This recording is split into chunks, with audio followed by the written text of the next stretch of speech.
good. You got that Yeah, trying. kind of Boy. nice rally going on the Kickstarter right now. Yeah. Had a great week to be honest. Had a great second week, and then we're not even halfway there. So hopefully, we can turn to something. That's awesome. Congrats. I think it looks like it's going well, and I hope that it exceeds all your wildest expectations. Nah, I won't do that, but it's going pretty good. Cool. Well, we're already streaming, and I don't know if I can actually record on this. This is the first time I use Restream. It looks like I can't, but I'll leave it up on my YouTube page for a while. So Okay. this is going to show up on my YouTube page. For anyone that is watching this right now, my name is Nathaniel Osollo. I make a comic book called Dark Mouse. I am running a crowdfunder right now on crowdfunder.com, and I'm going to be chatting with Anthony D. Stokes all about Intrusive Thoughts, your Kickstarter right now, and which is your, correct me if I'm wrong, your fourth comic that you're self-publishing? My fourth comic. Yep. That's it. Very exciting. I'm seeing a billion audience. I think this is my best campaign for sure so far. I wanted to hit a crack 10K. It's not looking like it's going to do that, but it is a new series, so I'm taking that into account. Yeah, absolutely. This is the second Kickstarter you said? This is the for Intrusive Thoughts or total? In total, like how many crowdfunding campaigns have you run, like Kickstarter or any other website? This is the fourth one. Oh, this is the fourth one. Okay, so you've done one for every issue of your comics. Yeah. I'm about to double up. I'm about to double up pretty soon here. Just because it'll be easier. I'm trying to get to the next series, trying to do different things in my career, and getting to that next stage is a big point of emphasis for me. Naturally. And when you say double up, you mean a campaign will fund two issues of a book, or what exactly do you mean? Yeah, exactly. Yeah, exactly. Two issues. Gotcha. Cool. Well, I appreciate you jumping on, man, and like just taking my invite as just like some dude that you have like tweeted at like a couple of times. Like we don't really know each other, so like I'll ask you to talk about your background a little bit, like maybe what got you into comics or what got you into writing, because I don't think comics were the first thing you tried writing. Is that accurate to Oh say? yeah, no, 100%. Actually, I've been my writing journey. I can tell you, I always had like a really active imagination, and I always had like a love for long form storytelling. I loved Harry Potter. I loved series of unfortunate events. That was my thing as well. Amongst Yu-Gi-Oh, I loved Yu-Gi-Oh growing up. Saturday morning cart. I think it's interesting. Saturday morning cartoons became kind of like serialized. Is that the one that's every a new episode every week, or is it the other? No, serialized is like Yeah, a kind of. continuous story, right? Yeah. Serialized means like it's a continuation of a story episodically. Yeah, no. So I think you saw in like the early 2000s, I think you saw a rise of like serialized kids TV shows. You had Code Lyoko, you had the Ninja Turtles, which is a phenomenal series. Shaolin Showdown, stuff like that. So that kind of like got the bug, I think. And then what was kind of the final touches was I saw Super Bad going into my freshman year of high school, and I always make the joke like I thought I was going to be super bad in high school, and I was, but it was all the bad stuff, like just the bullying, no girls, stuff like that. But it was very informative, and I was like, "This is what I want to do." And I saw Inglorious Bastards, and I was like, "Oh no, this is really, really, really what I want to do." And it's also really good to have, if you think about like a Judd Apatow movie, which that wasn't directed by Judd Apatow specifically, but it was like his kids basically did it. He had Seth Rogen, Sure, Evan Goldberg and stuff. sure, like that And same crew.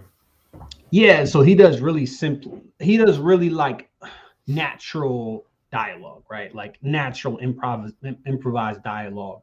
And you look at Tarantino, it's the opposite. It's like the opposite natural. It's very like it's a lot of pontification. It's a lot of monologues.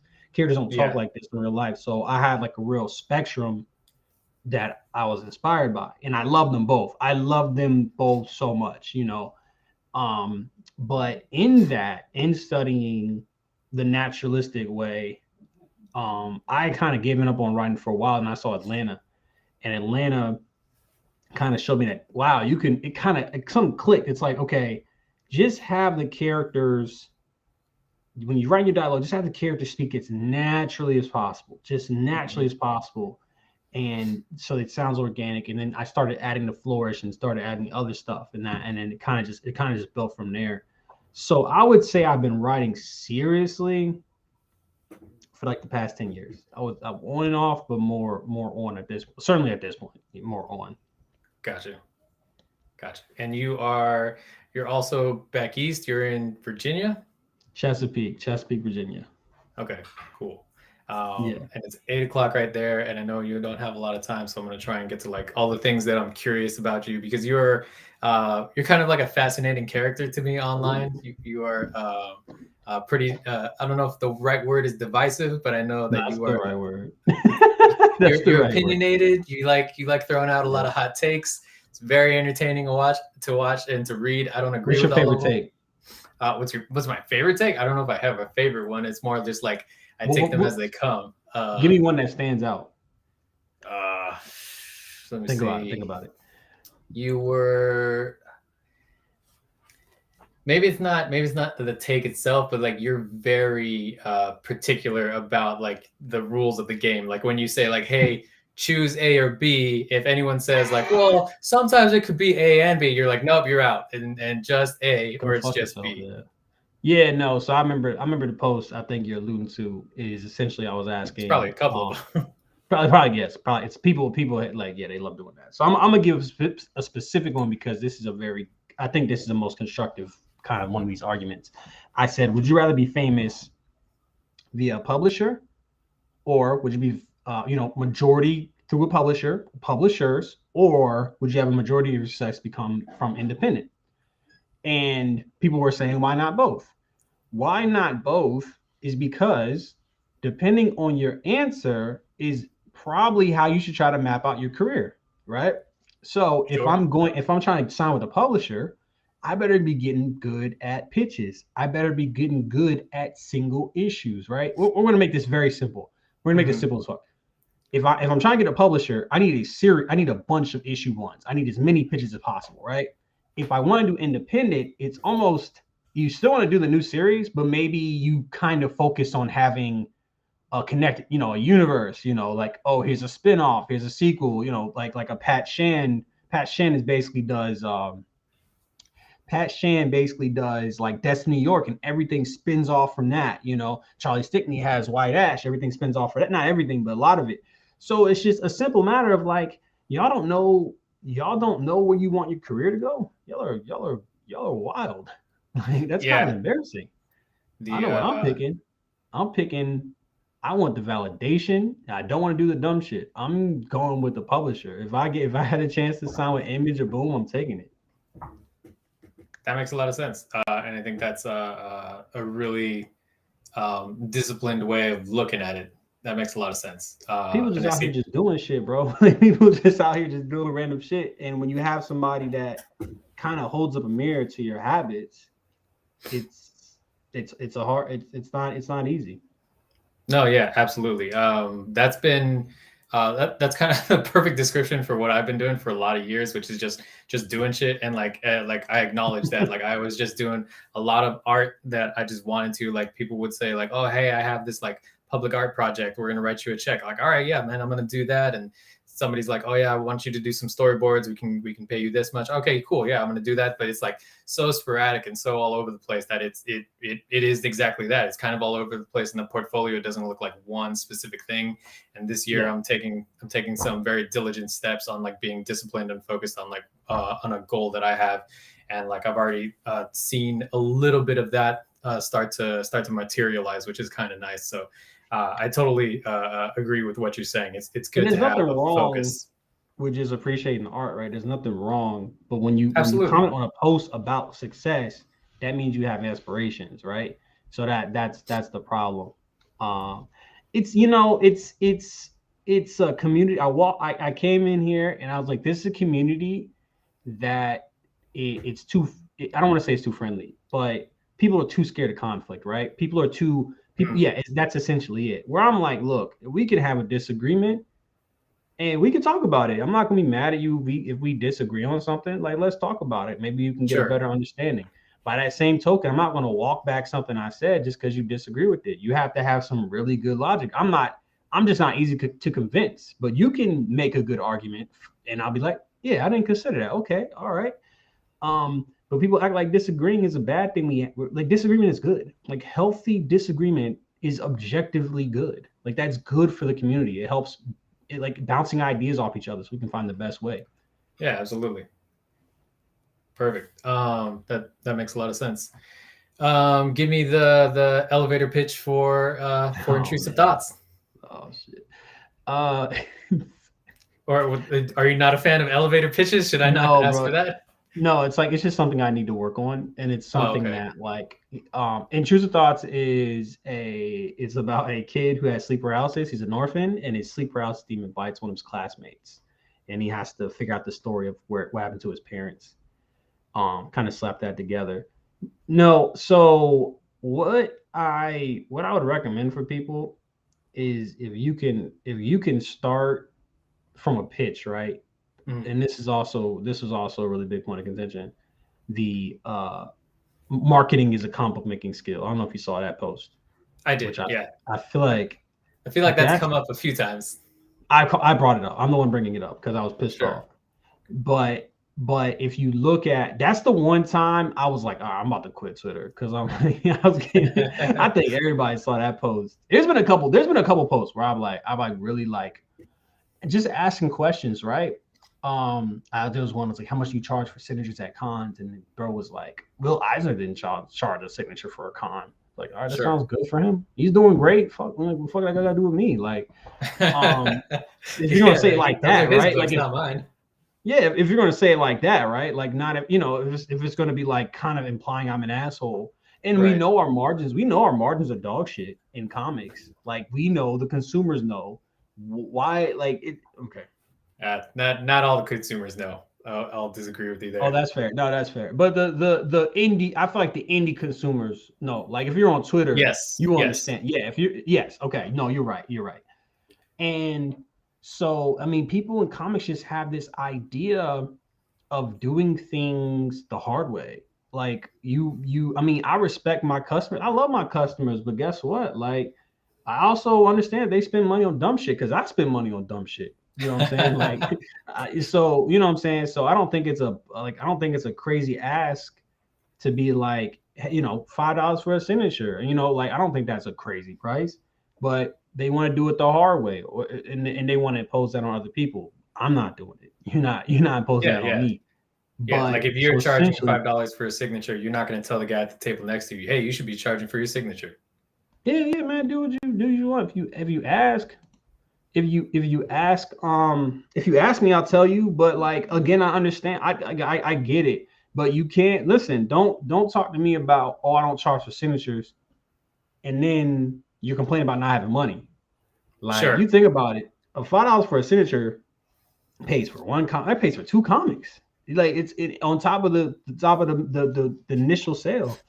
And what I learned so much about comics is that it's the people that are doing really good in comics, the people that are doing they make really good comics, right? They make fantastic, but they're not making comics, they're not making Watchmen. You know what I'm saying? They're not making Sure. Mouse. It's not on that level. You know what I'm saying? Like respectfully, they're not even making Saga, but they are doing all the little stuff. They're doing all the little stuff that adds up and it accumulates into having like uber success. So you don't want to do the little things because you feel like it's not going to move the needle much, and you're probably right. But it's just a mentality of trying to innovate and be resourceful. Being resourceful is the number one because that just means you're making the max of your resources. And so much of the comic book discourse is like somebody said I engage in hustle culture, which is not true. I advocate for taking breaks. I advocate for self-care. You know what I'm saying? I advocate for all that stuff. But there is some stuff you can take away from hustling. Hustling is basically just innovating and doing what you need to do, right? Sure. Like there's a lack of that, or there's an unwillingness to do that in the community, which is crazy. But back to the marketing's a compliment making. Why do I say that? Such a controversial thing. When you look at the people who are having success, they are working backwards from an elevator pitch, right? They're taking the elevator pitch and then working backwards. That's not what I did. So when you ask me for an elevator pitch, it's not automatic. They're doing that, and then they're making it easier for them to sell the idea later. And that's just a little thing. But people don't they want to just be like, oh my God, no, art is art and commerce is something different. It's like, no, it costs resources to make art. I don't care what that was another controversial statement. But it's like, it's just true. Getting a return on investment doesn't mean you don't care about the art. Matter of fact, I would argue it means you care the most about the art. You know what I'm saying? Like, I don't want to, no offense, I don't want to be here talking. I just got off of work. I want to play 2K. I got 2K on the background. I want to play 2K. But I just got off of work too, and I got other stuff to do. What's the day job, if you don't mind me asking? I don't want to disclose that. Not totally that. Fine. Yeah, we can talk about off air, but it's okay, cool.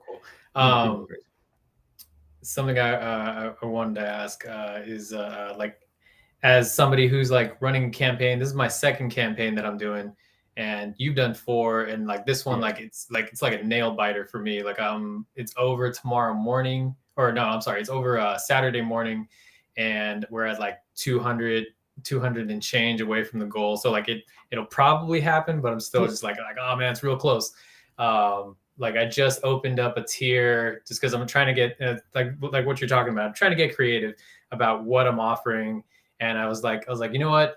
I want to, like, one of my goals this year is to start doing like covers, like seriously, and just like focus on that. So I opened up a tier to do a cover for basically any writers, like anybody anybody that I know on social media, or anybody that I've met doing cons for however many years. Like, hey guys, like if somebody needs a cover, here's a tier, like whatever you pay for this is going to go towards me printing this book. So like, that's like something that's available now. Like I'll have that link later, and I'm going to put your link up on the description to this video afterwards. But like, yeah, you need if you want your art to survive and be seen by people, if you're not going to be creative, if you're not going to do that marketing for the comic book, you got to have somebody on your team that's going to do that marketing. I would disagree that those are two different skills, like marketing and making a comic book, but I would also agree that those are both fucking crucial for the thing to survive. Somebody's got to do it. That's the point. Exactly. Somebody has. I don't 100%. Have to color, right? I don't have to color my comic book, but it needs to be colored, right? Absolutely. Like what's that old story about?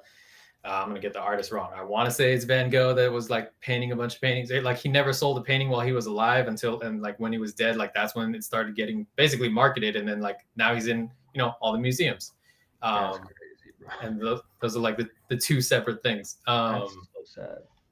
Yeah, right. It's tragic. Like you can be so good at your art, but if you don't know how to talk about it, how to sell the thing, it's not going to survive. There's are you familiar with Jorge Gutierrez? No, who's that? He's a director of the Book of Life, and what's the movie that just? Yeah, I did not like that guy. Oh no, Book of Life. No, I was thinking of the Tree of Life. My bad. Yeah. Book of Life is like the 3D animated. There's a Netflix show called Maya and the Three. That was pretty good. I really dug that. Anyways, I was just telling somebody yesterday at a drawing meetup about how, long story short, he had to argue and basically lobby for his character to have pink socks, because like some executive was saying like, no, we're not going to do pink socks because boys aren't going to buy the action figure. And he's like, well, it's pink socks because it's like this character does a dance with death and it's a really beautiful and tender thing. And he's like, yeah, but that's not something that we do here. And he's like, yeah, but it's like, this is really a big part of Mexican culture. Yeah, but this is an American movie. And like eventually he had to say something like, oh yeah, but the movie comes out in October and it's Breast Cancer Awareness Month, and pink is the symbol of that movement. Are you against breast cancer awareness? And the executive was like, okay, fine, you can have your pink socks. And like And like that executive is going to pay for that movie, and that executive is going to pay for those socks to be pink now. Like that's like someone's got to do that, make that payment. And the person I was talking to yesterday was talking about like, oh yeah, when you're doing character design, do you ever think about like cosplayability? And I started laughing out loud because like I had never heard that term, but I know exactly what it means. It's marketing for the movie. Like you want fans to dress up like that character, but like that's not that if you just want to make pure art, and that doesn't have to be part of it. But if you want your art to survive and to be a product and sell out in the market, then yeah, that's something you might have to think about. The reality is that the reality is that if you're an artist, right, like talking about pure art, the reality is that like you're in Western society, I mean probably Eastern society too, a lot of Eastern society, your ability to make art is largely determined by your free time. Your free time is determined by your financial stability. Privilege. So if somebody were to lose their day job, they wouldn't be able to draw as much. They wouldn't be. I mean, you could kind of flip a switch and then go into overdrive. You could do that, but then you're doing that for commerce. So now you're switching sides, right? Yep. Now you have to worry about a job. Now you have to worry this, that. You don't have the stability. So it's. I mean, I just do think it's unfortunate, right? Like I don't think it's as bad as people say. I think art and commerce has always been. You think fucking what was it? Michelangelo painted the Sistine Chapel for free? Yeah, exactly. Yeah, like the people in power paid that full. They probably paid them fucking great, man. They probably paid them crazy. Yeah. But people act like it's a new thing. Now, if it's unfair, that's fine, right? But it's not a new thing. It's not a new thing. Commerce has been a part of life for centuries. Absolutely. And like to argue for it, like you're good at your art, whether it be writing or making paintings or drawings, whatever, like it's a service that you can provide. You want to get compensated for it. So sell the thing, man. That's that's something you can do. No, yeah, definitely. And yeah, no, so it's like for me, I'll kind of give more some personal stuff. So I did the KSU one. I'm about to pull up the numbers right now so I can tell you. Made 3,742 off of a $2,000 budget and a goal, which is really good, exceptionally well. What off 107 backers. And what's interesting to me is that like I'm looking at my campaign currently doesn't have that amount of money. There's still 20 days left. But like if my campaign ended, let's say my goal was the exact amount of money I have right now, and my campaign ended. This would be a more successful campaign because that first campaign was not sustainable. One, I had a launch party for free, basically. Like I would have to run out of space or figure something out about that. Two, I had you always get the support for the first day. Sure. And so much of my strategy was also like, so my boy, I'm having a good time. We can run longer. My boy is a rapper, right? So we're out of high school. We graduate.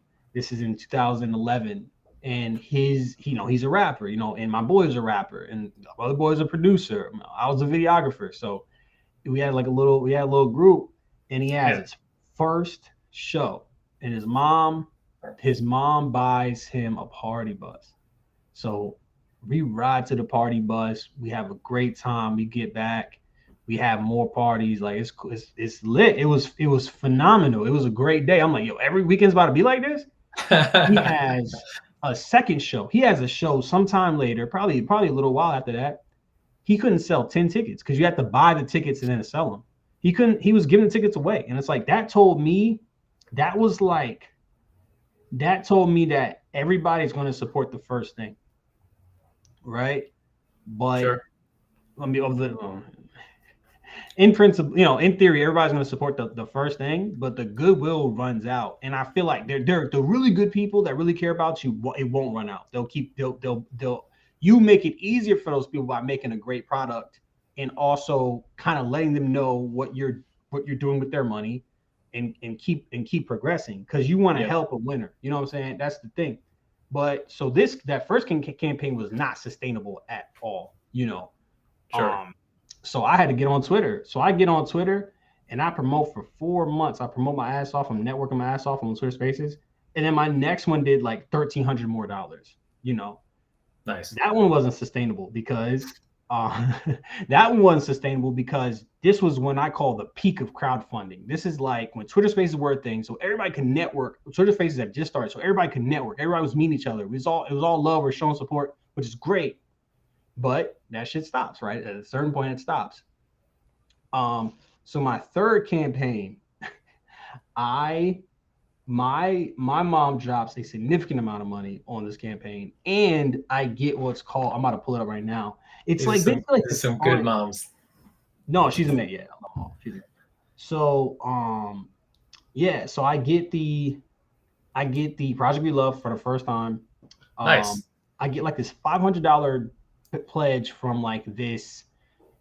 It's hard to explain, but like a minority, they just pledge in minority campaigns, right? So that's Okay. so I get $1,000 plus a Project We Love for this campaign. And so that even that wasn't good. So like with this campaign, I'm just sitting here like, not there's no smoke and mirrors. Like this is Sure. sustainable. So that feels really good. But back to my main point was in the issue one, I'm like, man, I'm depending so much on family. I was like so close. I was not close to the black. I was so far in the red. And I decided to throw a party for my guys, for my peoples, and I don't regret that. But that put me deeper in a hole. Sure. I was understanding printing for the first time. I was doing small batch prints, which hurt the pockets. Um, I was paying for cons out of pocket, so it was so much. It was so much money leaving, and I was like, I gotta do better. I gotta be better at marketing. And I had a like Yep. I was depressed, and I had a come to Jesus moment. I was like, do you want to do this or not? And then I started marketing. I was one of those people, but then it came. I was like, I'm either gonna have to stop. I'm gonna have to slow down production way down, or like I can get better. And I just wish people had that moment. I wish people had that moment, and it's also like also the part, also the point of saying it's a combo making skill is so y'all can start thinking like, oh, this can be fun, this can be cool. Like I can do like if you think of a variant cover, that's a marketing. The only reason you would do a Absolutely. variant cover is for marketing. That's the literally only you can upsell it. That's lit. You you Yep. know you can do the two for one, buy one get one half off or something. So that's the thing. Y'all love doing that. It's just so much of it is like reframing something in a way that makes you do it more advantageously. Sure. Sure. Um, Like for instance, like when I'm watching, I'll read a comic. I'm watching YouTube. I'm a content creator. When I'm watching a YouTube video, I'm subconsciously kind of like picking. I'm kind of analyzing. It's market research. It's just framing one. If I go to the gym, then that's good. Like I'm getting healthy. I'll have more time to make comic books. It's just framing things in a way that you're always framing things in a way that's like, okay, I'm improving. You know. right. Right. Yeah. Like your daily tweet about today, I'm gonna get better at making comics. I freaking love that. Every time I see that, I'm just like, man, I want to go make some comics now because that guy's doing it. Yeah, bro, I'll be grinding. It's just not. It is not. And when you don't see me tweet that shit, I ain't doing nothing that day. Like I'm not doing nothing. That's pretty funny, But man. yeah, but even Um, then, even rest days, you can argue it's getting better. But no, yeah, absolutely. Because like you need, like you said earlier, you need that mental health break. You need rest. Like that's not. You can't go 100 miles per hour forever. You're gonna run out of gas, and shit could get bad. Um, we're about at 5:30, man. We're a little bit over, so I just want to say thanks for jumping on. I'm absolutely, having a really good time talking to you. I'm probably going to jump into some more of your spaces. I hope your campaign gets as close as it can to 10K. That would be lovely. I want to see that happen for you. And yeah, I'll probably throw in a link to what's your YouTube page, the Super Comic super Art comic Bros bro. or Super Comic Super comic Bros. bro. Yeah. Okay, so I'll put that in the description as well. Um, yeah, man. Any parting thoughts? Any parting intrusive thoughts? I feel like I talked your head off, but I feel like that's what you kind of asked for. So Yeah, absolutely. Like yeah, I had one thing in mind when I invited you to do this, and that was really just listening. Like I want to talk about my campaign and get people to sign up for that too. Like I want that to happen for sure. But like I also like one of my goals this year is getting more involved in the community and talking to yeah, more people like you and engaging that way. So just building a community, building a team if I can. So yeah, I want to meet more writers because I'm an artist, and we can all work together eventually if the stars align.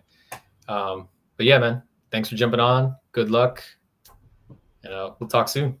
Absolutely, man. Take it easy.